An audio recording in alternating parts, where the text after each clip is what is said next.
Melanie, how you doing today? I'm doing wonderful. How are you?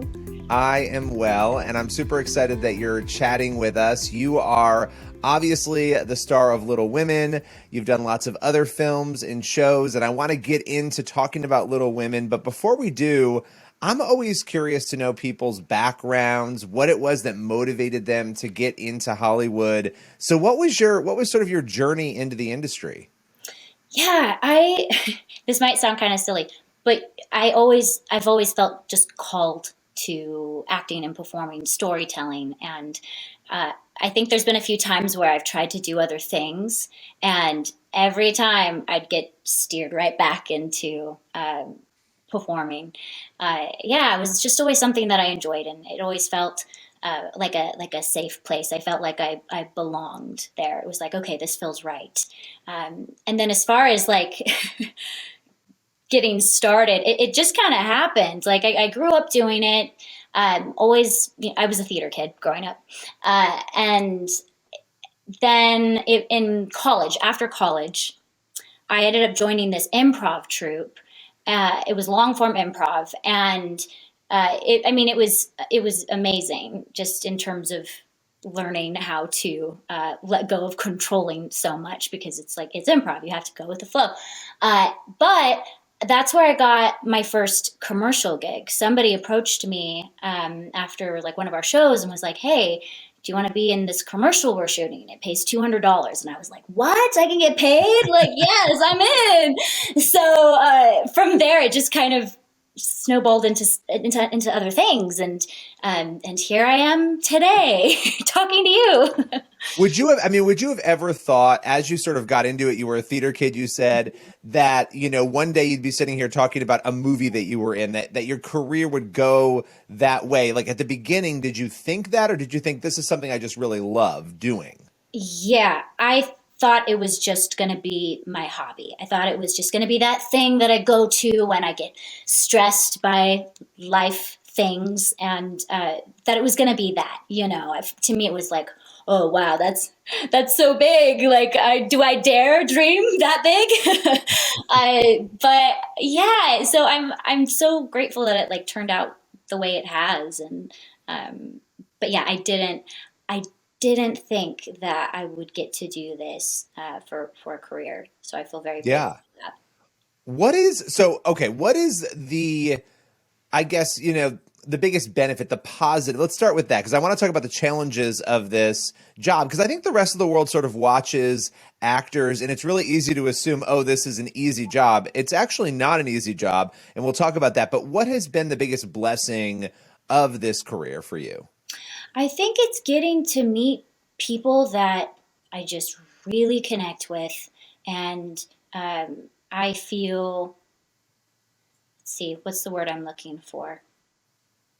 I guess I feel seen, and then I'm also able to help other people feel seen. And I don't mean seen as in like I'm in a movie. It's just having those connections with people where you're really resonating and vibing off each other essentially, and you're learning and you're growing and you're becoming a better person, and being able to tell stories for a living like that is it's so cool because you get to like see other people's perspectives, and you get to put yourself in other people's shoes, and you get to really cultivate a sense of empathy and understanding things that you normally wouldn't think about.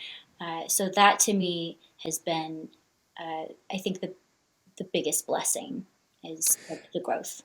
Yeah, no, that's amazing. And you mentioned feeling called to it too. So when you feel called to something, being able to live that out, meet other people who are called to it as well and journey through it. And so I guess the natural question that sort of pops out at me hearing you say that, what goes into what roles you choose? Are there certain roles you wouldn't choose? Like what sort of helps you make that decision where something's in front of you, a script or a concept, and you can say, that's what I need, that's what I want to do, or you could say, I want nothing to do with that. What determines that for you? Yeah, I think it's based off of a feeling. It's like a gut feeling. And a lot of it has to do with the type of people that are doing the project. Like do I feel connected to them? Do I feel that it'll be a safe environment? and like what's the material, like what are we trying to say here? And it doesn't have to be profound, like it's just like, what is this something that I want to put my energy into? And I try to pay attention to like what I'm experiencing internally. Like, does that feel right? Does that give me anxiety? Like, why is it giving me anxiety? Does that mean I need to walk away from it? Right. Because yeah, in the past, I'd say recently I've started doing this, but in the past, I just felt fortunate to be working. So I created a habit of just being like, yes, I'll do it. Yes, yes, yes. And I had to learn the hard way that maybe I shouldn't have said yes to that. And not necessarily that they were like bad or anything, but it wasn't a good fit. Uh, yeah. So I'm Yeah. grateful that I can finally be in this place where I'm like, okay, pause before you say yes. How are you feeling about it? Is it the right fit? And Mhm. I look at Little Women, and let's talk about that, because this film, which is streaming on Pure Flix right now, it's a different look. There are some twists on the Little Women story. So I want to get into that, but what was it about this that made you say yes? What was it about this film where you said, yeah, this is a movie that I do want to be a part of? Yeah. Well, it had a lot to do with the director, Claire Niederprum. She's amazing. I've worked with her before, and I really believed in her and her capability as a director, and I wanted to work with her. So that was like a huge factor. Um, just seeing somebody that I was like, yeah, I believe in this person and I want to be a part of their journey as a director, because this was her first film that she was directing. And I think I just thought it was cool that there were so many women that were involved with it. Like I have I have five sisters, uh, Oh, wow. so there's nine in my family. So I have five sisters, and so just the little women story, that dynamic, it was like that. It's very familiar to me. I mean, I was a middle child. I wasn't the oldest sister, so it was cool to jump into like a different role, like on the sister dynamic. But yeah, Yeah. so the content and then working with people that I wanted to work with. And there's a little bit of a twist on this, right? It's sort of the modern era of Little Women. I mean, this is obviously a historical story. People know this; they love it. It's probably one of the most, if popular stories that Mhm. around, in this country. Lots of films have been made on it. This one's a little bit different. Can you talk about that in terms of the feel and the time period and all of that? Yeah. So you're right. Like it's this timeless story. So there was a lot of pressure there.